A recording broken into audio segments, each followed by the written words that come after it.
About 35 years ago, I got obsessed with a simple question.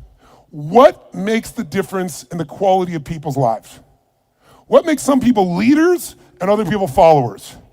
What makes most people talk about a dream and never follow through, and other people, just a small percentage, kick ass, take names. You can throw any obstacle at them, they find a way to break through. What's the difference? And when I first grew up, I grew up very poor financially. I grew up in a very tough environment.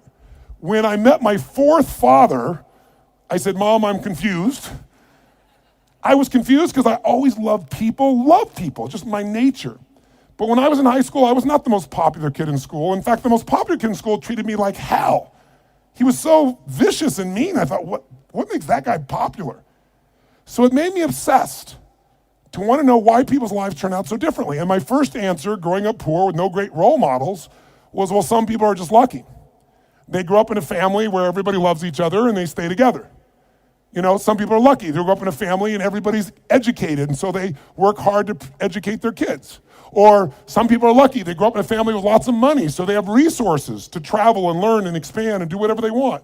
And as much as I wanted to believe that story, that some people are just lucky, that they had a better family, when you pay attention and you're even slightly honest with yourself, that story doesn't hold up, does it?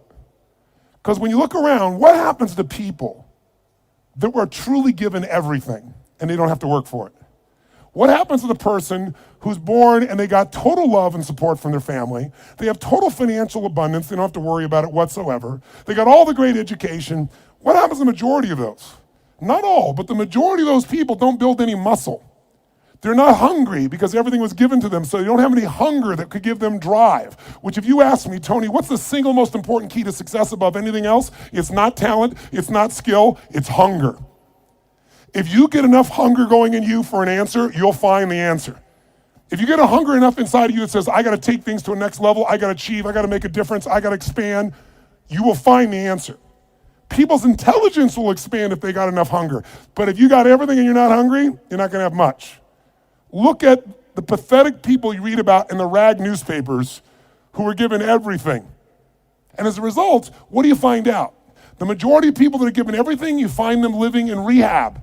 They've been getting everything else, and they're going in and out of rehab for drugs or alcohol or something else. And then you find these people that life seems to have stepped on. You know the kind of people I'm talking about? Life has kicked them in the face. They've experienced tremendous injustice.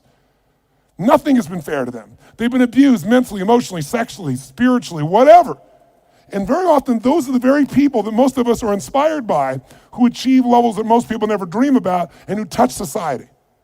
For example, what would you guess would be the future for a child if I described their background? Because most people think biography is destiny. What you've been through determines who you are. And most of us, if we're not succeeding, can tell everybody the stories of why we're in that place. But it's much more fun to tell people where you are today in spite of what happened in your life. That's a much more interesting story, isn't it? But if you look around, what if a person's story is this? True story. A person's born and their father's not there as a baby. Their father left before they got there. Their mother is going to raise them, and their mother's 13. A child being raised by a child. If that's all I told you, what would you predict the future of this child would be good? Real positive, uplifting, expansive, powerful, influential, or concerning? Concerning. What if I said this 13-year-old mother didn't know what to do with this baby and was overwhelmed, so she gave the baby most of the time to her grandma, who had lots to deal with? And what if I told you, with grandma not noticing, before this child was 13, she was sexually abused more than 3 times by different people in family and friends? Now, a little baby being abused, a child being abused. What's the future? Doesn't look too bright, does it? What if I told you at 13, when the baby turned 13, this baby became exactly like her mother and became pregnant as well? Followed exactly in her mother's footsteps. What if I told you at 13, when the baby arrived, the baby was stillborn? The baby died at birth. What would that do to an adult mom having a baby, much less a 13-year-old child? What if I told you the kid went a little crazy with her behavior, got so outrageous and out of control, they put her in an institution, but fortunately the institution didn't have enough beds, so they couldn't keep her there more than a few days, and they finally released her to a man who claimed to be her father, who she'd not met. By now, I'm sure you figured out whose story this is. Who is it? This is Oprah Winfrey's story. Oprah Winfrey went through all that we just said, plus she was African American at a time in the US when the President of the United States was not African American, and when many people in the US did not judge people by their character, they judged them by their color based on nothing whatsoever. This woman has become one of the most influential people in the world, females on the planet, and that's her story. So the reason is, whatever story you're being told about the economy, whatever story you're being told around you, you have to be so aware not to buy into a limiting story. Either someone else telling you that or you telling yourself that. And I'll tell you something, it's gotten worse as the years gone by, and I think the US has been the leader in it. I'm not attacking my country, it's interesting what's happened in my country in the last 2 decades. Some of you may be old enough to remember 20 years ago when things started to change, because America likes to export their stories. So I think many of you, if you're around then, can remember there was a story of 2 young men who killed their parents in Los Angeles. Their names were the Menendez brothers. Does anybody here remember that story, the Menendez brothers? Keep your hands up so I can see a sense. Yeah, quite a few of you can remember the story. If you didn't know the story, it's about these 2 young men. They killed their parents, their mother and father, at point blank range with a shotgun, murdered them in cold blood. But when they went to a jury trial, the jury couldn't decide. They admitted they did it. They admitted it. But they said, but our parents were abusive. And so the jury literally was deadlocked. It took 2 jury trials to convict them. Now, all because they were abused. Well, many people are abused. They don't kill their parents with shotguns, right? See, if you and I are going to be successful, we're never going to get it by blaming somebody else, including God. People say, I'm poor because God wanted me to be poor. I'm fat because God got me to be fat. No, you're poor and fat because you sit on the couch and watch TV and eat Cheetos all day. It's not God's fault. So what I'm suggesting to you is you and I have to come up with a better story, a story that can make things work. So now I want you to tell me the truth on something here. Tell me right now, who here in this room has ever failed to accomplish something that really mattered to you? We all know we failed at some point. The first time I ever asked this question on stage, it was spontaneous. I was at this group called TED, Technology, Entertainment, and Design. And I asked everybody in the audience, because they're all multi-billionaires, the guys that started Yahoo, the guys that started Google. It's this really unique group of people. And they're in this darkness. And they weren't responding, so I said, let me just ask you a question. How many of you have ever failed? No one raised their hand. I said, thank you for your full participation. How many of you have ever failed? They all raised their hand. I said, great. When you failed in the past, why did you fail? And this is where you hear people's story. Remember why I'm telling you this? Because I want to tell you right now, you might write down something. Change your story, change your life. We all have a story about why we are where we are. If you're not where you want to be in your life, in some area, like maybe your body's great, but your finances aren't, or your finances great, but your relationship sucks, or doesn't, or whatever, the bottom line is, you've got a story why it's that way. And the story we tell ourselves protects us from pain. It gives us a reason why it's not our fault, or it's going to be okay in the future.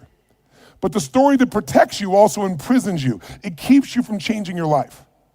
So in order to create a change in your life, you really truly got to change your story. You got to shift your story. You got to find a story that's going to empower you, a story that's going to strengthen you, a story that will push you beyond anything you've ever done in the past. So the story most people have, and that they had at this TED piece was, I said, why have you failed in the past? Didn't have the money, didn't have enough time, didn't have the right resources, didn't know the right people, didn't have the right contacts, didn't have the technology. Some people said we had a lousy leader. The leader said I had lousy people. Right? Isn't this stuff that people tell you? And then in the darkness, I heard this voice say, I didn't have enough Supreme Court justices. And I looked into the dark room down there in the front row, and it's Vice President Al Gore, who lost to George Bush, and the whole crowd, I was in Northern California, and it was a Democratic crowd, so they all stood up and cheered like crazy. And when they're done cheering, I just stood there and I said, that's one way to explain why you didn't become President of the United States. You didn't have enough Supreme Court justices. But I might suggest there might be a different reason, and everybody was like quiet, going, what's he gonna say? And I said, let's look at everybody else first. Those of you who told me you don't have the money, you don't have the time, you don't have the education, you didn't have the right people, didn't have the right skills, didn't have the right technology, you didn't have the right Supreme Court justices, or enough of them. I would submit to you, you've all told me the reason you failed is you didn't have the resources. Time is a resource, money is a resource, technology is a resource, knowing the right people is a resource. And I said to the audience, here's my experience working with the most successful people on the face of the planet, athletes, presidents of the United States, multi-billionaires. Here's what I know from them. Resources are never the real problem. A lack of resourcefulness is the real problem. I'll say it again.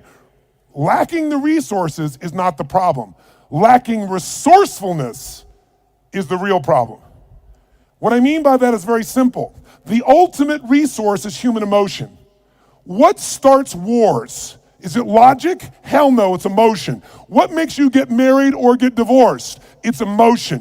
What will make you stay up all night, work to build your business? Emotion. What will make you give up? Emotion.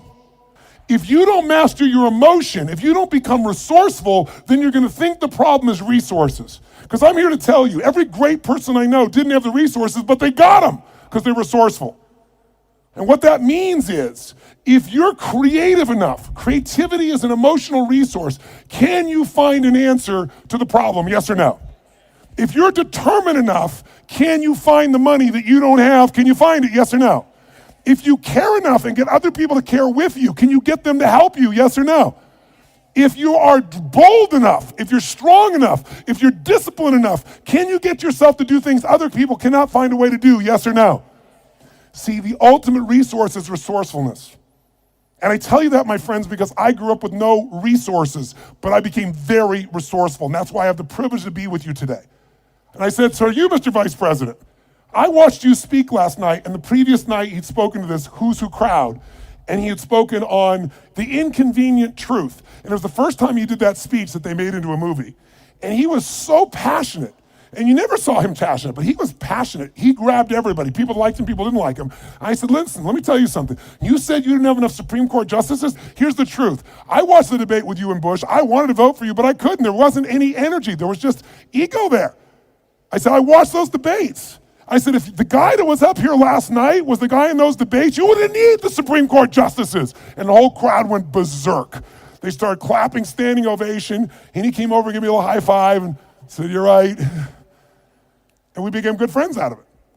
And people came to me afterwards, the guys from Kleiner Perkins, multi-billionaires, they took me to dinner and they go, we've all been thinking that. No one would ever say that. How could you say that publicly? I said, because it's the truth. They go, yeah, but no one said it. And guess what? The truth is, I don't care where you are today. I don't care if you're totally broke and getting here was a huge stretch for you. If you can find the hunger inside of you and you can remember, I don't need resources, I need resourcefulness, that'll get me the resources, then anything you dream about you can make real. But the minute you forget that and you come up with a story that goes, I don't have the money, I don't have the time, I can't do it, it's too far away, that's what's gonna kill you. Change your story, change your life. And we all have a story because we're afraid, all of us, to fail. We're afraid to not look good. We're afraid to be disappointed. We're afraid to get our hopes up. But the only way that you get courage means you're afraid, but you do it anyway. It's not courage if you're not scared. And so there's gonna be people talking here the next few days or today that they're gonna give you some great strategies. Whether you do it or not is not gonna be based on your ability. What you're capable of is amazing. What most people will do is disappointing. It has nothing to do with the content of what needs to be done. It's everything to do with the mastery of your own states. So here's what I believe. My passion is not just get up and talk. My passion is get people to rewire themselves. So how many of you came here not just for information? How many came here for some breakthroughs? A breakthrough means a new quality of life where things that were impossible are possible. Who's with me on this? Say I. So let me give you 3 keys to a breakthrough. Any one of these 3 can give you a breakthrough, but if you do all 3 of these, you're gonna have an extraordinary breakthrough. So let's start with something so simplistic that none of us would be emotionally attached to it, and we all know it's true. And let's take a symbol in society. All over the Western world, including Australia, and you guys are a bit better than America, but not by a whole lot. What's happened to societies, Western societies, in terms of their health and fitness? Now, I don't know the current numbers here in Australia, but I'll tell you how bad it is in the US. I know you're slightly better than this. 1/3 of Americans are obese now. 1/3. Literally 60% of Americans are overweight. Now, I wanna ask you a question. Is that because the strategies required to losing weight are so complex that it's just completely overwhelming? Is that why, yes or no? No. However, if you have the wrong strategy, you're guaranteed failure, even if you're motivated and driven and excited. Is that fair to say? Like, I can remember a few years ago when on the cover of Time magazine was a diet called the Atkins diet. And it said, I don't remember the exact number, I think it was 13% of Americans, the largest number ever, were all on this diet. Now, if you knew anybody was on the Atkins diet, of course you'd lose weight. First, the number of calories you took came down, but second of all, you ate such an acidic diet that you literally had to pee on a stick so you wouldn't go into acidosis. And if you ever smelled the breath of someone on that diet, you wanted to stay as far away as you humanly could be. Now, that's not too hard to figure out, that if I got to pee in a stick so I don't go into acidosis, and my breath is this bad, this may not be a sustainable approach to losing weight. But everybody did it. So if you have the wrong strategy, it's not going to work. So let me give you 3 things in reverse order of importance, okay? Reverse order, least important first. If you want a breakthrough, one of the things that give you a breakthrough is a strategy. A new strategy could change everything. Does that make sense? A new way to do something. If you come up with the right strategy, it could save you a decade. It could save you 5 years. And one reason to come to a seminar like this, in my opinion, is to gather up as many strategies as you can. And what I want to do in just this short little time I have with you is see if I can give you some strategies that'll give you breakthroughs in whatever you want to go after. Some real quick strategies that really work. What is a strategy? It's a specific way to do something that if you do it that way, you get the result every time. Let's think about strategy like a recipe. If you know someone's recipe and they took 25 years to figure out how to make the perfect chocolate cake, and you're not a baker, but you got their strategy, you got their recipe, how often can you get the same quality of chocolate cake if you follow their recipe, if you follow their strategy? How often will it work? How many times? Every single time. That's the beauty of a strategy. So there's going to be a lot of strategies available to you here during this course. I'd be listening and find the strategies that appeal to you most. But I'd submit something to you, my friends. I'm a strategist. I'm a business and life strategist. I'm always finding the little thing that'll change it all. I'm obsessed by it, and I filled up my events with them. But I know something about strategies. You can give someone the perfect strategy, and they can still not do it. They can even know it's the right strategy and still not follow through. That's why the problem in our society is not a lack of strategies. If I said to you right now, okay, we gotta lose weight, and we're in downtown Brisbane, and we were to walk 10 blocks, how many places would we pass within 10 blocks that could help you to lose weight, for example, or get fit or get strong? How many? In fact, you don't even have to get up out of this building to learn how to lose weight, because today, God forbid you were gonna get up and walk, you could just pull out your iPhone or your iPad or whatever phone you have, and you could download 10 books right now that you'll never read, right? On how to do it. Maybe you'll start reading the first one, and then you'll get a little text. Oh, what's the text saying? You won't read the rest of the chapter. How many trainers are there in the Brisbane area that could get you fit and strong? Are there plenty, yes or no? Yes. So, is it a strategy problem, do you think? No. So don't get me wrong, I believe strategy is invaluable, but strategy without the next 2 is basically worthless in my experience. You know what to do, but you don't do what you know. But the right strategy versus the wrong strategy is critical, and why don't you make a note of this, really important. You have to do the right thing at the right time. I'll give you an example in my country. Buying a house, right thing to do. In my country, 2007, wrong time. If you bought a house in the United States in 2007, right now you're upside down anywhere from 30 to 70%. 70, in places like Las Vegas, they're down 70%. I have a friend that had a $10 million home just sold for $3 million. That's why, my friends, I'm a student of seasons. That's why you have to understand and become so incredibly bright and aware as to what's really going on. So when someone tells you the strategy, you go, is that really right now? Because they'll show you a strategy that worked. The question is it working now? You want someone who's done it and is doing it. People go all the time and they go see someone, let's say a really nice stockbroker who then tells them what to do with their finances, but you got more money than he does. That ought to be a clue he's not the person to talk to. People go to psychiatrists all the time that are taking antidepressants for their depression, and they wonder why they don't get better. I mean, we're weird this way. I'm telling you, if you're gonna get a strategy, you better get somebody who's doing it, someone who's getting results. Now, strategy isn't critically important. Even though I beat up on it, is it still a huge advantage with the right strategy, yes or no? Yes. So what's the second thing? The second element, though, that affects whether you're gonna use the strategy or not is the story you tell yourself. Does that make sense? Because if your story is, I'm big boned, or I've tried what? I've tried what? Everything. If you tried everything, you'd have the answer. Right? But when people say, I tried everything, what does that do? It makes your brain go, see, I've tried everything. There's no reason to try anymore. It's not my fault. I'm just big boned. I just have low metabolism. right? It's just, I've always been this way. And by the way, people's stories are often true, but they're not effective. It may be true that you have low metabolism. It may be true that you're big bone, but that's not why you're fat. It's because you're doing nothing to change your metabolism. Make sense? Or I don't have a relationship with a great man or great woman because all the good ones are gone.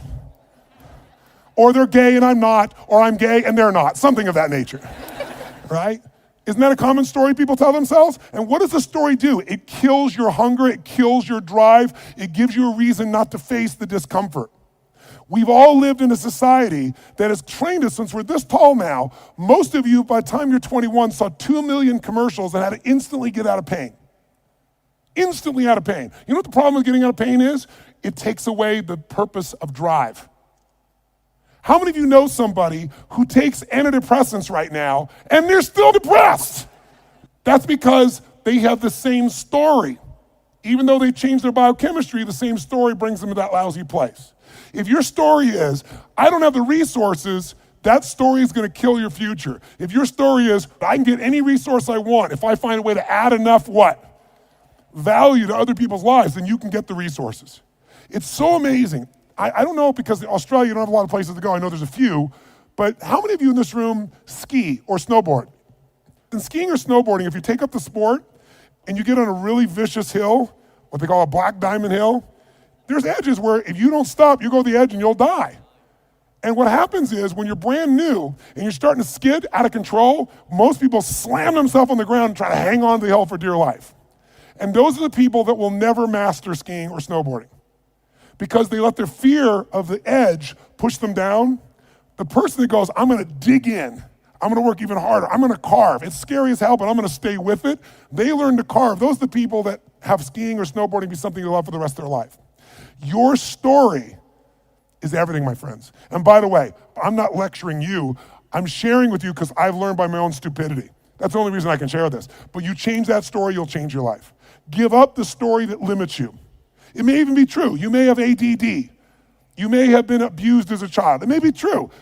But that story is not why you don't have great relationships or a great business now. You don't have great relationships or a great business now because you're so afraid of trying and failing, you keep telling that story instead of taking action. Third key, the most important key. Because by the way, if you come to somebody and you go, well, I'm big bone, and you go, that's just your story. They're going, I'll show you a story, I'll beat you to a pulp. We have to do this to ourselves. But if you are going to help someone change, including yourself, you need the third element, the most important element, and that is you need the right state. State, or Australians call state. State. If you're going to have the right state, then what you have to understand is your state determines how you think and feel. Right? How many of you in this room can remember a time when you got really angry at somebody? Did you ever notice when you're really angry at somebody, suddenly you remember everything they've ever done?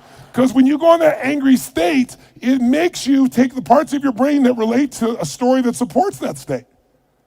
On the opposite, how many of you in this room can remember a time in your life when you fell head over heels in love with someone out of your mind? How many can remember a time like that? Say I. It's been a long time for some of you. Is that all the, make the sound of head over heels in love. Go ahead, make the sound. Is that short-lived for you? Let's try this. Ever been so head over heels in love you couldn't stop thinking about the person, you wanted to make love to them every moment, you're just dreaming of them, you felt them wanting you, you wanted them, you're out of your mind. Make that sound. What does that sound like? Go ahead. Much better, much better. See, in the beginning of a relationship, when you love somebody, what will you do for them when you love somebody? What will you do? Anything. If they say, would you take out the trash? You go, take out the trash. Right?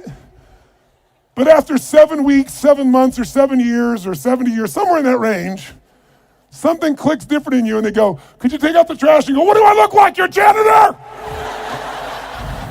And they go, I don't know what it is. We used to have so much passion. Where did it go?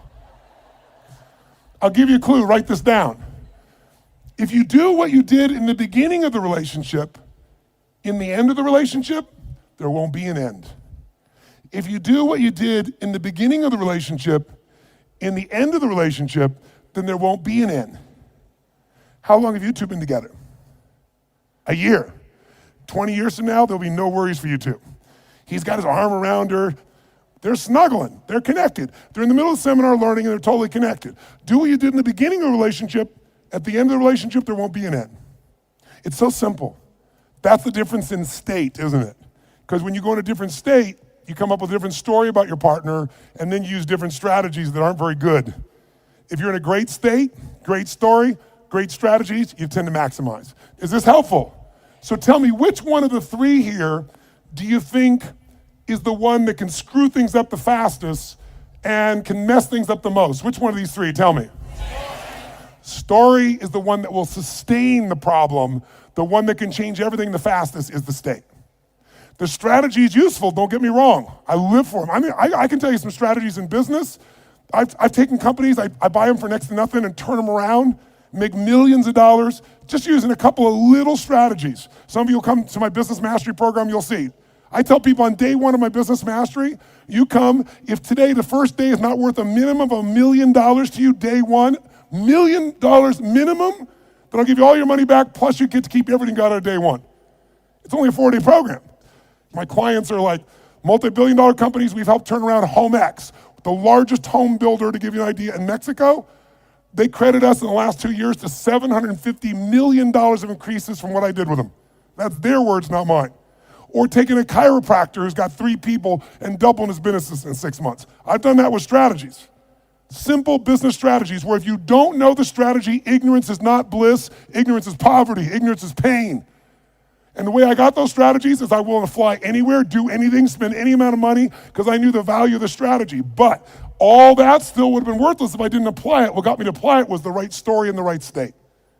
If you want to change your story, first thing you got to do is change your state. Does this make sense, yes or no? So now, let's take a look at you and what you want. If you and I want to say, why do people's lives turn out differently than other people? We can come up with one word and I can show you where it is. Decisions. Write down decisions, not conditions, determine my destiny. Decisions, not conditions, determine my destiny.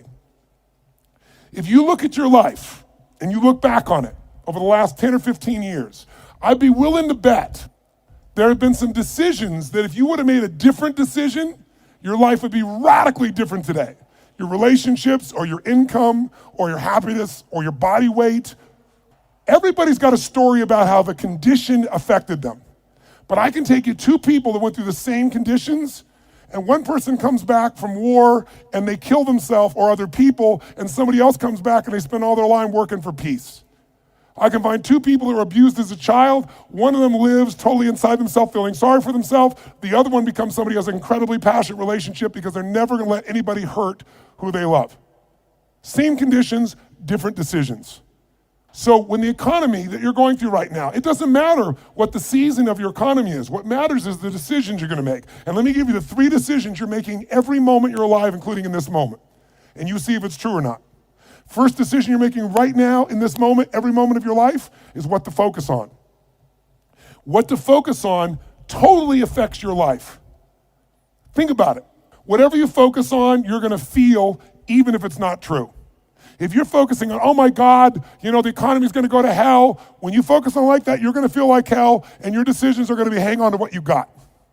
If you're focusing on, everybody's scared to death, this is a perfect time for me to find an ultimate advantage, because during times of maximum pessimism is when you can do the best. If that's your focus, you're gonna find a different set of opportunities. Focus equals feeling, focus equals direction, focus shapes everything. What's the problem though? Most of us don't control our focus, we let the world around us do it, don't we? If you're gonna turn on the television set, tell me something. What does the news always try to do to get our attention? Tell us what's rosy and beautiful and magnificent? No, or find something that will jolt us. Which one? Jolt us. In the old days, today the news is in your pocket, right? It comes to you through your Twitter feed. It comes to you by being fed to, for example, by text by friends or whatever. The news follows us. But to get our attention in a world where everyone's fighting for our attention, they're looking for a story to jolt you. In the old days, before you had news in your pocket, you walked by a newspaper stand, and if it said something like, the headline at the top said, great weather this weekend, what did you do? Smiled, that's cool. Did you buy the paper? No, I'm not gonna buy the paper, great weather, I know what I need to know. But if the headline says, big storm coming, what happened? Boom, some money when that sucker you pulled out, you need to know more. So the news is so competitive today, 24/7, there's not enough news. They've got to constantly play this game. So if you don't take control of your focus, the world will do it for you. If you want to feel good about something, what kind of news? What if there was a movie? And you went to the movie, and here's the beginning of the movie. The main protagonist, the main character, is cool, having a great time, physically healthy, strong, happy, great family, great finances, great everything. That's how it starts, okay? Second part of the movie, still good. Third part of the movie, phenomenal. End of the movie, everything's cool. Who's gonna go to that movie? What are they gonna say? That movie's the most boring what? Movie on the planet. So you and I, if we don't take control of our own focus, we let the environment do it for us because they're always looking to get your attention. Film at 11, your child could die by drinking the natural water here coming out of this area. And when you get to the story, it's never quite the story, but they use that headline to get you. There are headlines in your own life too, though, aren't there? Headlines we use on ourselves. If you want to change your life, change your focus. I'll give you 3 examples real quick. Everyone has a pattern of focus. It's not what you focus on in the moment that affects you. It's what you focus on regularly. So for example, do you tend to focus, personally you, on what you can control or what you can't control? Those of you focus on what you can control tend to feel more in charge of life. Those that focus on what you can't control, by the way, is there plenty of stuff we can't control in this world, yes or no? Tons. And if you focus on it, you will be depressed. Depressed people constantly focus on what they can't control. Second, and it doesn't matter what drugs you take, if you keep focusing on what you can't control, you're gonna get depressed if we add 2 more. Here's another pattern. Do you tend to focus on what you have or what's missing in your life? The tendency today is what's missing, and sometimes we make up what's missing. If you focus on what you have, when you're focused on what you're grateful for, how does your life feel? When you start thinking, oh my God, look at how I'm living. I mean, the worst Australian person who's having the worst, toughest time is having a better time than 90%, I should say, more like 80% of the planet. Because about 80% of the planet lives on $2 a day. Most of us, our worst nightmare is somebody else in the world's greatest dream. But if we don't focus on what we have, and we focus on what we're missing, you're gonna feel like hell. Now don't get me wrong, sometimes focusing on what you're missing will give you some drive. Cool, but you just gotta balance it out. People are depressed, always focus on what they can't control, always focus on what's missing, and here's the third one they have, third one. And by the way, most of you have one of these, maybe 2, not all 3. If you have all 3, I know you get depressed pretty easily, okay?